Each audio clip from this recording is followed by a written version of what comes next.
ഹരി ഓം. ഖണ്ഡം 2 വൃന്ദാവന ഖണ്ഡം. അധ്യായം 2 ഗോവർദ്ധനഗിരിയുടെ ഉത്ഭവവും വ്രജാഗമനവും.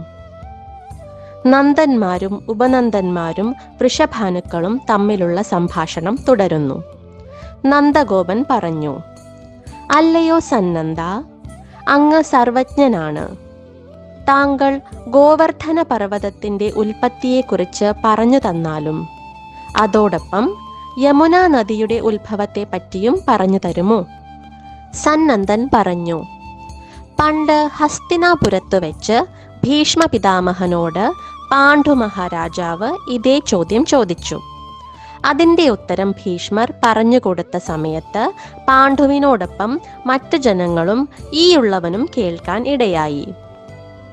ഒരിക്കൽ ശ്രീകൃഷ്ണ ഭഗവാൻ ഭൂമിയിൽ ജന്മമെടുക്കാൻ തീരുമാനിച്ചപ്പോൾ തൻ്റെ പ്രാണനാഥയായ രാധയോട് ഇപ്രകാരം പറഞ്ഞു: എൻ്റെ വിയോഗമോർത്ത് ദുഃഖിക്കേണ്ട, ഞാൻ രാധയെയും ഭൂമിയിൽ കൊണ്ടുപോകാം.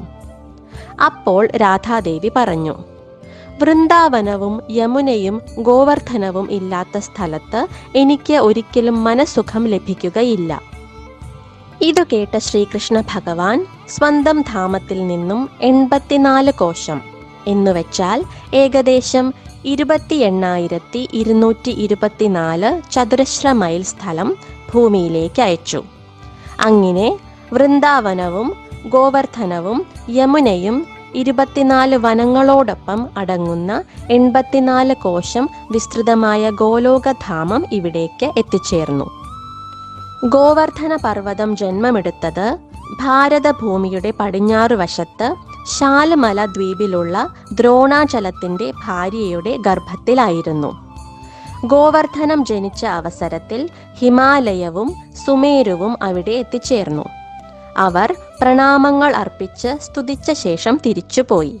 അങ്ങനെ ഗോവർദ്ധനം ഗിരിരാജൻ എന്ന പേരിൽ അറിയപ്പെടാൻ തുടങ്ങി. ഒരിക്കൽ തീർത്ഥയാത്രയ്ക്കായി പുലസ്ത്യമുനി ഭൂമിയിൽ സഞ്ചരിക്കുകയായിരുന്നു. അങ്ങനെ ആ മഹർഷി സഞ്ചരിച്ചു കൊണ്ടിരിക്കുമ്പോൾ ഗോവർദ്ധന പർവ്വതം കാണാനിടയായി. മനോഹരമായ ആ സ്ഥലം തപസ്സു ചെയ്യാൻ പറ്റിയ പ്രദേശമാണെന്ന് മഹർഷിക്ക് തോന്നി. അതോടൊപ്പം ആ പർവ്വതത്തെ സ്വന്തമാക്കാനുള്ള ആഗ്രഹവും ഉണ്ടായി.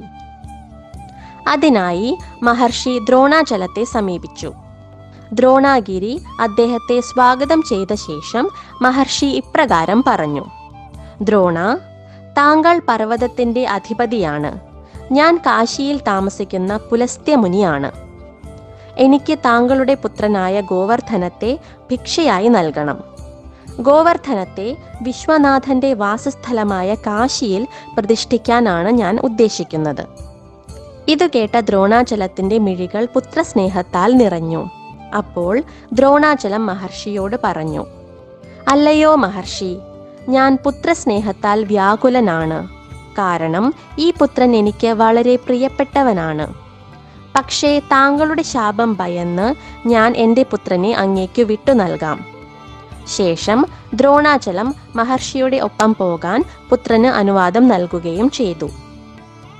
മഹർഷി ഗോവർദ്ധനത്തെ സമീപിച്ചപ്പോൾ തന്നെ ഏത് വിധത്തിലാണ് എടുത്തുകൊണ്ടു പോവുക എന്ന് ഗോവർദ്ധനം ചോദിച്ചു.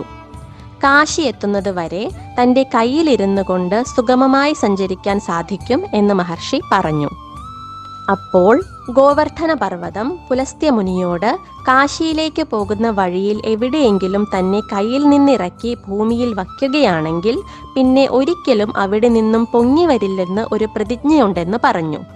മഹർഷി അത് സമ്മതിക്കുകയും ചെയ്തു. തുടർന്ന് ഗോവർദ്ധനം തൻ്റെ പിതാവിനെ പ്രണമിച്ച് മുനിയുടെ കയ്യിൽ സ്വയം ചെറുതായിക്കൊണ്ട് കയറിയിരുന്നു. അവർ യാത്ര തുടങ്ങി. അങ്ങനെ വ്രജമണ്ഡലത്തിലെത്തി.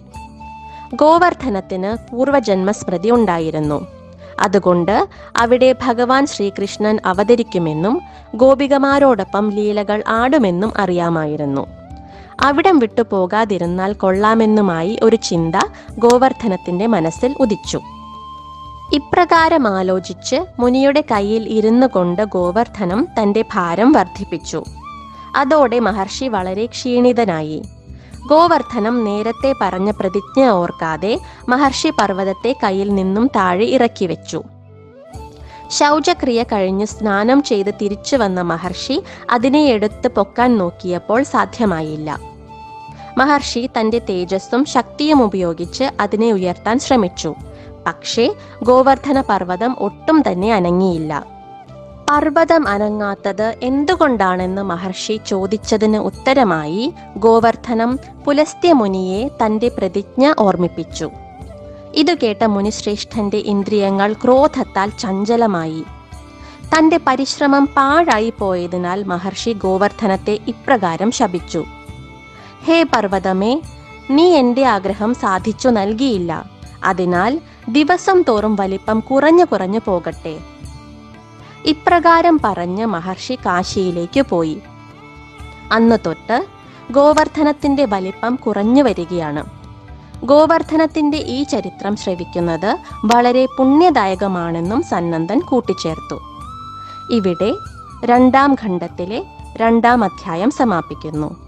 ഹരി ഓം. പർവ്വത പ്രതിനിധികൾ ഗോവർദ്ധനത്തെ സ്തുതിച്ച ഭാഗം ഇവിടെ ഉൾപ്പെടുത്തുന്നു.